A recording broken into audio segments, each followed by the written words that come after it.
শনিবার সকালেই ভারত ৩টি বিমান ঘাঁটিতে মিসাইল হামলা চালিয়েছে, যার একটি রাজধানী ইসলামাবাদের খুব কাছেই। তবে পাকিস্তান বলছে এই হামলাগুলি তাদের বিমান প্রতিরক্ষা ব্যবস্থা সফলভাবে প্রতিহত করেছে। পাকিস্তানের পাল্টা হামলায় কমপক্ষে 5টি বিমান ঘাঁটি ক্ষতিগ্রস্ত হয়েছে।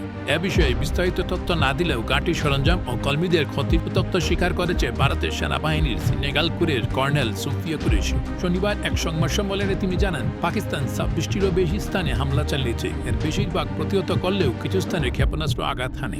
এর আগে ভারত পাকিস্তানের 3টি বিমান ঘাঁটিতে গভীর রাতে হামলা চালিয়েছিল। ঘুরেও হামলা অব্যাহত রাখে পাকিস্তান বাহিনী। কর্নেল সুফিয়া কুরেশি বলেন, পাকিস্তান 26টিরও বেশি স্থানে আকাশপথে অনুপ্রবেশের চেষ্টা করেছে এবং তারা 5টিরও বেশি বিমান ঘাঁটিতে আমাদের সরঞ্জাম ও কর্মীদের ক্ষতি করেছে। ভারত স্বীকার করার আগেই 3টে বিমান ঘাঁটিতে হামলা চালিয়ে ঘুরিয়ে দেওয়ার তথ্য জানায় পাকিস্তান। দেশটির সেনাবাহিনী জানায়, ভারতের বিরুদ্ধে অপারেশন বুনিয়াদ-উল মারসুস চলছে। অভিযানে ফাতাহ মিসাইল ভারী অস্ত্র ব্যবহার করছে পাকিস্তান। ঘুরেই পাঠানপুর, উদামপুর এবং রাক্ষুসাস ক্ষেপণাস্ত্র সংরক্ষণগারে সফল আঘাত এনেছিল পাকিস্তান। এ সময় আরেকটি উল্লেখযোগ্য ঘটনা হল, ভারতের 3টা বিমান ঘাঁটি ধ্বংস করে দিয়েছে পাকিস্তান।